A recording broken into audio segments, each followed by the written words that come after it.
What if I told you that the 20th century's greatest mind, the man whose name basically means genius, died believing that our whole picture of reality was wrong? Albert Einstein, the physicist who completely rewrote our understanding of space, time, and gravity, went to his grave convinced that quantum mechanics, the most successful scientific theory we've ever had, was fundamentally flawed. It wasn't just a little skeptical. He was deeply, philosophically bothered by it. He thought it had to be incomplete, just a shadow of a deeper, more predictable truth. To make his case, he came up with a brilliant thought experiment, a kind of intellectual weapon meant to show how absurd this new physics really was. But in one of the most incredible twists in the history of science, a series of real-world experiments would put Einstein's challenge to the ultimate test. The verdict would reveal a truth about our universe far stranger than even he could have imagined, and in the process, prove the great man was mistaken. This is the story of how science tested its most famous icon, and why the spooky reality he refused to accept is now paving the way for our future. The genius and his ghost. To get why Einstein's disagreement was such a big deal, you have to remember who he was. This wasn't some random scientist with a doubt. This was Albert Einstein. By the 1920s, he was a global celebrity. His theories of special and general relativity had single-handedly overthrown 200 years of physics. He'd woven space and time together and showed us that gravity wasn't some mysterious force, but just the shape of space-time itself. In his mind, the universe was a grand, orderly machine that followed strict rules. It was a cosmos that we could, eventually, understand completely. He famously said he wanted to know God's thoughts. The rest were just details. But while Einstein was building this beautiful, clockwork universe, another revolution was happening in the world of physics, and this one made him deeply uncomfortable. This was the birth of quantum mechanics, the science of the extremely tiny. This means they aren't two separate things anymore, but are connected by a single, shared quantum state. No matter how far apart they get across a room, across a country, or across the galaxy, it seemed to fly in the face of his own theory of relativity, which had set the speed of light as the universe's absolute speed limit. Nothing could go faster. This spooky action looked like instantaneous communication, a direct violation of the laws of This deep disagreement led him, along with his colleagues Boris Podolsky and Nathan Rosa, to publish one of the most famous papers in physics history in 1935. They did unused data to disprove quantum mechanics. They used a thought experiment to expose what they saw as its logical absurdity. It became known as the EPR paradox. Here's the weird part.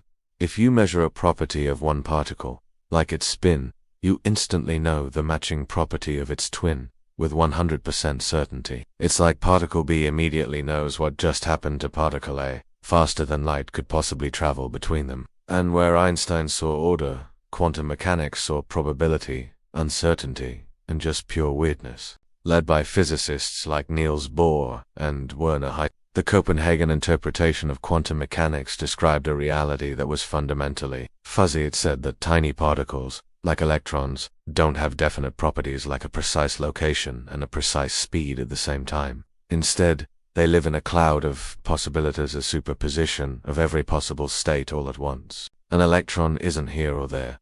It's a smear of probability. It's only when you look, when you make a measurement, that reality snaps into focus and the particle is forced to pick one state. For Einstein, this was just ridiculous. He couldn't stand the idea that the universe was governed by a roll of the dice. God, he famously wrote, does not play dice. But there was one idea in quantum theory that bothered him more than anything else. It was a concept so bizarre, so against all common sense, that he gave it a nickname that stuck: spooky action at a distance. That concept was quantum entanglement. Quantum theory predicted that you could have two particles interact and then separate them, and they would become entangled. This was the last straw for Einstein.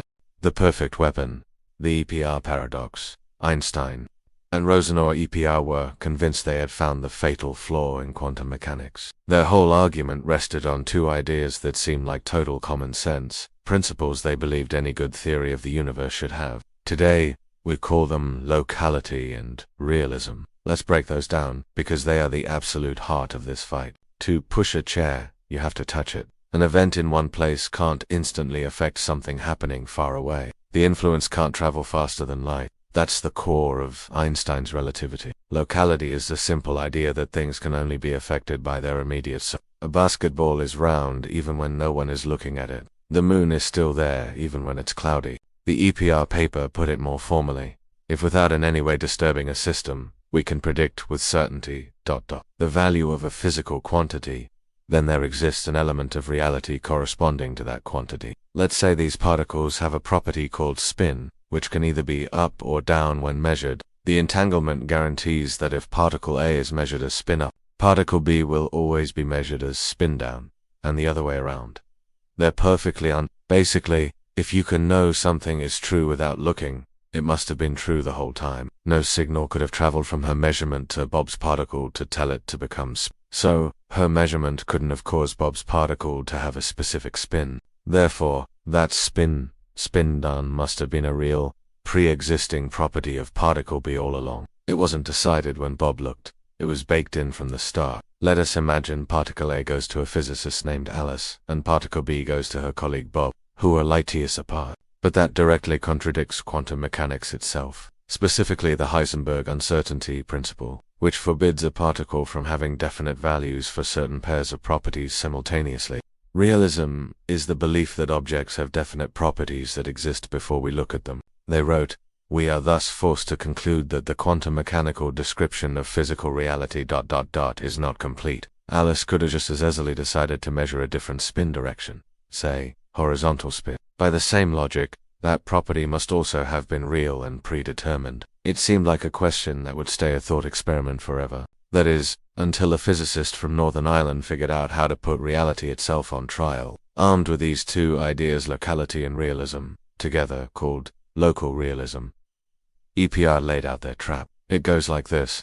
Imagine you have a machine that creates a pair of entangled particles. Let's call them particle A and particle B. Now, we send these two particles flying off in opposite directions. According to quantum mechanics, the moment she does that, she instantly knows that if Bob measures his particle, B, on the same axis, he's guaranteed to find there must be secret instructions, what they called hidden variables, that the particles carried with them from the start, telling them how to behave. The strange connection wasn't spooky at all. It was just like discovering that a pair of gloves, separated at birth, contains one right and one left.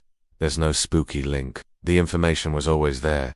For Einstein, the case was closed. Quantum mechanics was just a temporary theory, a placeholder for a deeper, more sensible reality. Alice decides to measure the spin of her particle A. She gets the result spin up. Now here comes the paradox. Remember locality. Alice's lab is light years from Bob's. And remember realism. Alice, without ever touching Bob's particle, can predict its spin with 100% certainty. But here's the kicker. EPR argued this meant particle B must have had definite, pre-existing values for all its properties at the same time. The conclusion of the EPR paper was a massive intellectual challenge. In their view, there had to be some deeper reality that quantum mechanics was missing. For decades, this is where the argument was stuck. It was a philosophical clash between Einstein and Bohr, with no way to know who was right.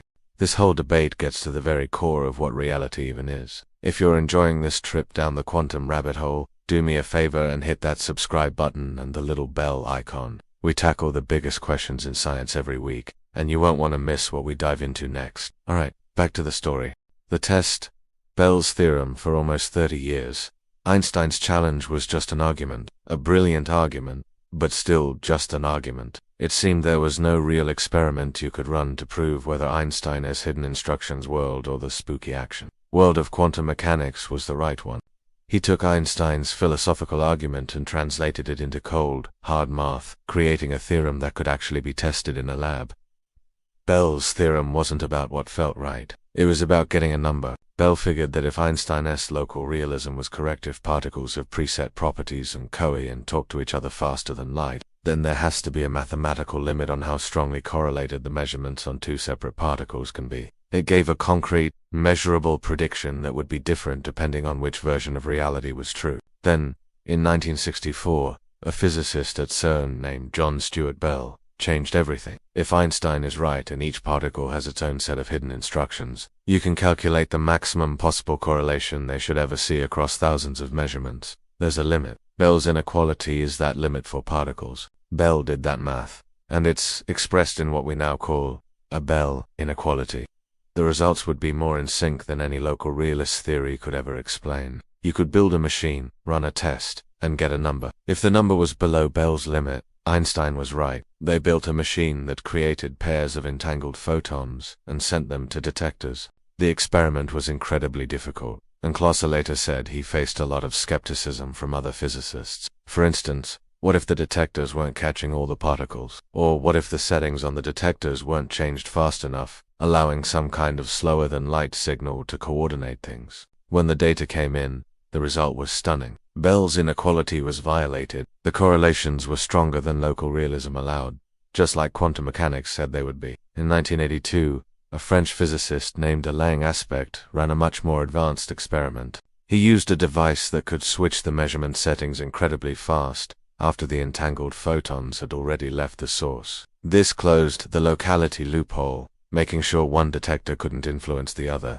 Once again, a clear violation of Bell's inequality. If it was above the limit, quantum mechanics was right, and reality was every bit as spooky as he'd feared. In other words, quantum mechanics predicted that Bell's inequality would be broken. Hansen's team entangled electron spins in 2 diamonds, separated by 1.3 kilometers. They used super-fast random number generators to pick the measurement settings and highly efficient detectors, closing both the locality and detection loopholes in one definitive experiment. The universe simply doesn't play by the common-sense rules that Einstein held so dear. His spooky action at a distance isn't some flaw in the theory.